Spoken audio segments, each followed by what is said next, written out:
So we've heard about your thought on social media, and you also say you hire 280 people in 2 years. How do you build a culture? How do you make sure that the people you bring in have the same view as you have on social media at VaynerMedia? Very easy. I'm the head of HR, CEO, right? I spend anywhere between 2 to 4 hours a day with talking to employees. We don't have a head of HR still, because the only way to instill the culture for me is through dictatorship, right?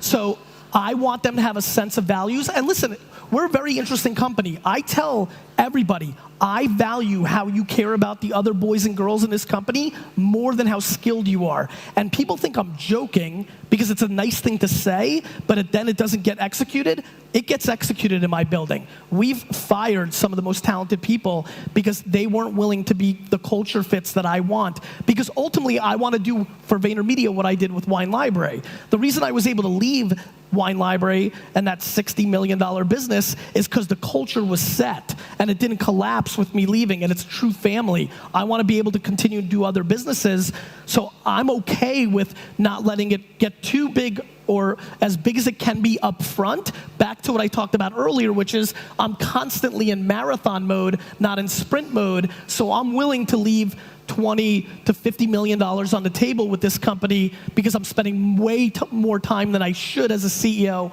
on HR issues because it's going to pay me dividends in 10 years. It's like the same old story. It's like parenting. This is all like parenting.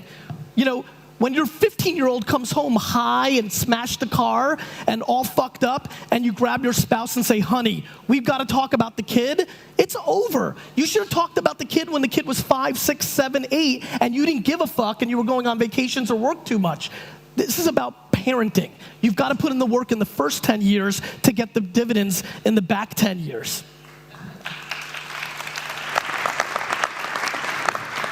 Thank you, Paris.